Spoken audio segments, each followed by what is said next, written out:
Patrick Allen be the anchor man on this team? Michael's going to lead off.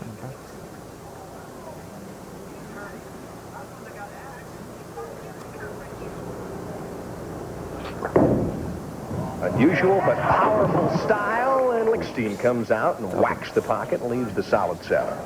You know, he's had that style since he was 10 years old. We used to watch him. He bowl forever when we were out traveling on the tour. And I really never thought he would develop as an outstanding bowler because of that style, but he certainly proved us all wrong. I can remember working in the PBA press room when Michael had to be, what, 8, 9 years old. He'd go out and bowl for hours. 10, 11, 12-pound ball. Hard and straight at the spare. And Lichstein with a spare up and a word for Richard Wolfe. A little chatting going on down there in the Boulder Circle tonight. It was a word of encouragement. I know it was. But, I mean, it's interesting. More chatter during the doubles than during the singles competition.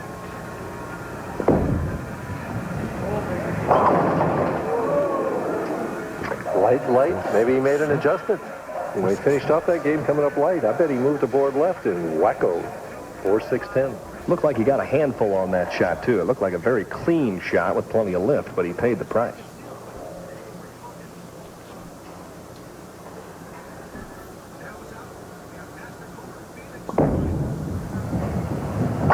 Well, the PBA lane maintenance crew, all 36 feet here, Den. The last 24 feet are dry.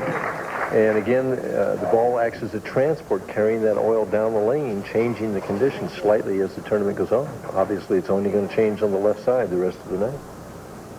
A look from the left side. Brad Snell trying to get his partner back into it, and does so with a beautiful shot on lane 13.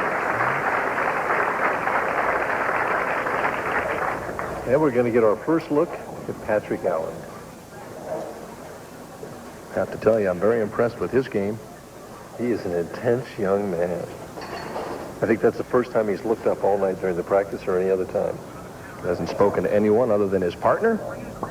Comes out and tries to tear the cover off it with the opening shot and leaves it a little bit light.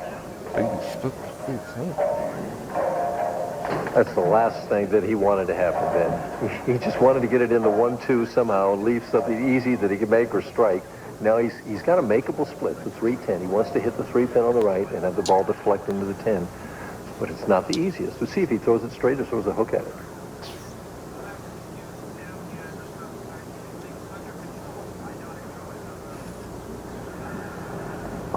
Well, he's hooking at it, Denny. And he got it all right. He's breathing a lot easier right now. Perfect shot. I had a chance to talk to Michael Lichstein and ask him what he thought his team's chances were this evening.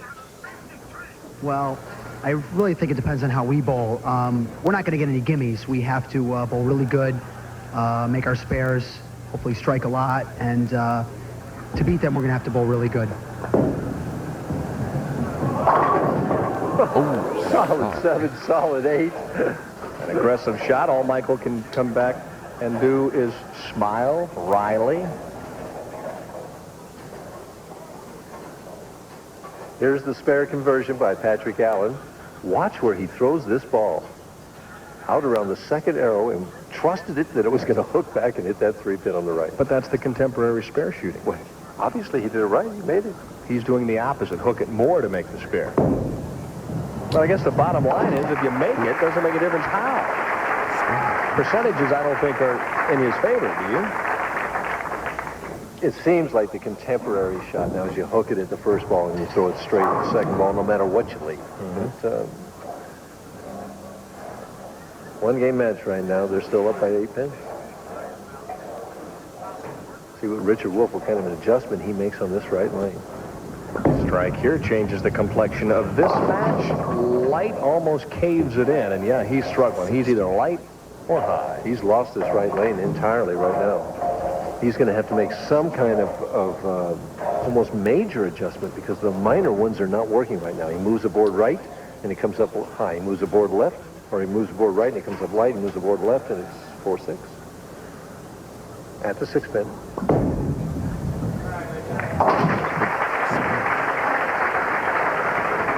I wonder if they win this game at the end of the game if they'd change lanes. Well, they could. They have that option.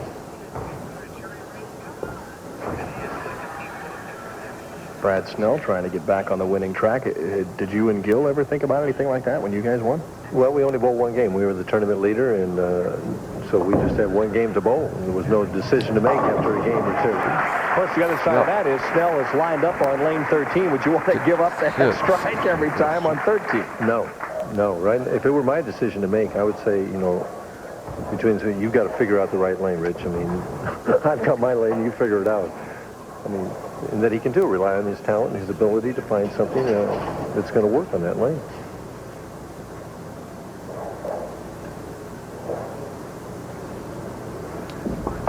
The aggressive style of Patrick Allen. There's the thumper we were talking about. Little right-hand turn that trip. 6 steps. Pushes it out there. Swing kind of goes around and back. When it comes through, though, you'd look at that follow-through. Dead right and then back. That happens so often. Not what you would teach, but he's knocking the pins down. Strike here, and it's an 18-pin lead. Another good shot, and Mike Lichstein cannot carry on lane 13. It's like Bob Benoit the last game. Another 6-step forward. They got 12 between the two of them. Look at that hand, the way it's turned out. Now he's drifting to his right. Almost stops in the middle. And his follow-through kind of comes up like a cut shot in golf or something. Really interesting between these two. I'll tell you what. But if you look at the ball position at the bottom of the swing, which is the important thing. That's it. It's all a question of how it gets there, and if you get it in the same spot every time, it doesn't make any difference. You mentioned probably some interest back in Windsor Locks, Connecticut. Of course, that's where Larry Lichstein lives, the PBA Player Services Director for many, many years, former PBA Rookie of the Year and a champion out here. His son's bowling for his first PBA title, and I know Larry right now is just a touch nervous. Annie, too. They're both watching back there. I'm going to say you're probably right. Larry, just relax, sit back. Everything's under control. That's what Richard Wolfe is saying. He says, hey, Brett, I figured it out on the right-hand lane. No problem. You just take care of the left-hand lane. He does look relaxed and confident out there, Richard. It's such a smooth release. Look at that straight follow-through. Just flush in the 1-2 pocket. Looks like you want a little straighter, a little more speed.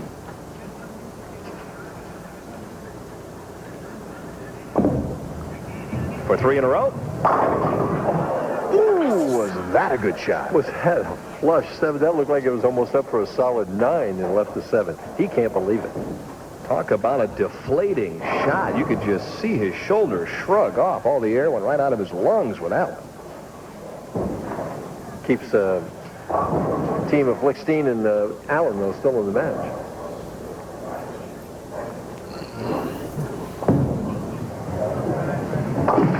Good match brewing here in game number 2 of the Beaumont Pba Doubles Classic. Brad can't believe it, but Richard says, I'm back on track and ready to strike here in the Lone Star State. Don't believe anybody ever beats Midas. Patrick Allen steps up now in the 6th, his team trailing by a single stick. He really had a big night last night in the final 8 games of match play.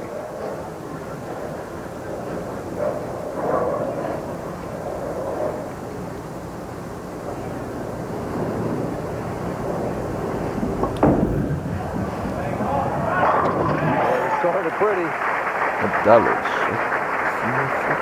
Up to Michael Lichstein now to double things up and take the lead here in game number 2. Well, Mark Williams looking on. 6-time champion, won the Firestone Tournament of Champions twice. And he was pretty much the primary reason that the PBA ended up down here in Beaumont, Texas. Done a wonderful job with this tournament. And there is the slider hit. So Lichstein and Allen double up, and now it's going to get very interesting. I tell you, Michael possesses tremendous poise and confidence for such a young man. I mean, there's no super excitement. That's it, folks. I expect myself to do that. All right. We're just going to take this one off the sheet. Let everybody know that we're here. Rich Wolfe looking for another strike. Oh, man, did he label that shot? Team very unlucky that Snell didn't carry that 7-pin in the last frame. Well, that's behind. That's history, though, now, Dan. You got to look at it. You're trailing by 9 now. You can take the lead with a strike here. And he's asking for a re-rack. I mean, he's thinking this game just plays tricks on your mind, you know, and that can sometimes affect how you throw the shot. You look at that rack, and sometimes I think, maybe you're better off not looking at any of them. Of course, you were known to re-rack a few times in your career. Well, I still have a callus on that index finger.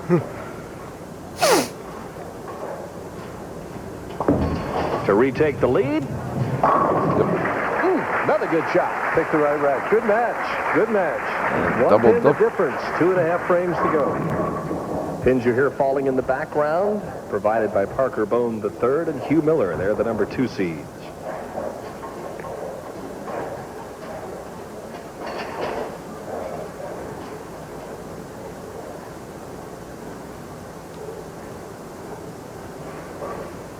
A little extra time. See where it goes. Messenger? Another Not 7. today.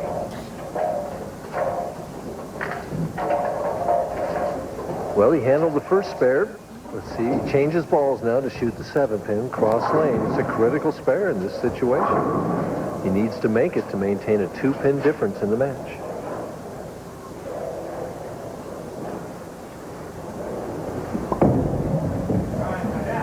Never a doubt. Dead center. These kids are impressive at 21 and 23. Well, interesting choice there. He went much straighter at the spare there. Well, that's what you should do. Evidently, he felt it was easier initially to hook that ball into the 310. I agree. Made a wise decision. Critical shot here. Michael needs to set up the 10th frame. Lets it rip. And waxes the pocket on lane 13. Michael's been impressive this whole game. I mean, 5 solid pocket hits, 2 strikes, 7-pin, a 9-pin, and I think a 6-pin. But right now, Wolfe and Snell control their own destiny. Strike here puts them up by 12. Oh, whatever he figured out on that lane, he's been dead flush the last 3 times. Oh, did he like that shot? And rightfully so. He's put his team in a position now to just slam the door. A strike and 9 and a spare, and it's Lock City.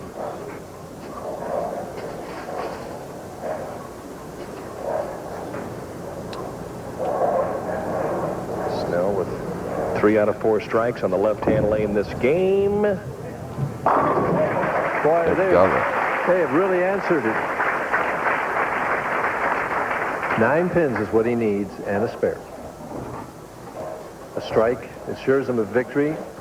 8 or less, and we could still have a different outcome.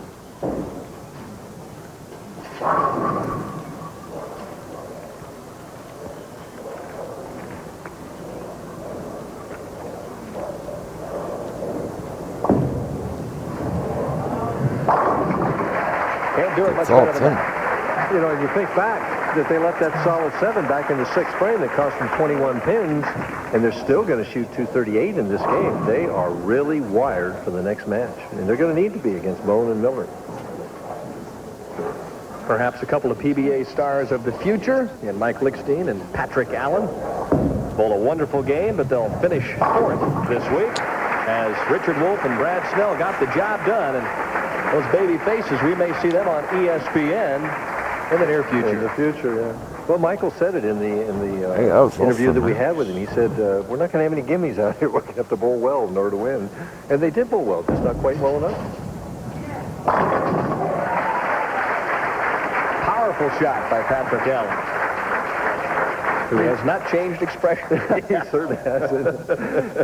He can take it out for 226.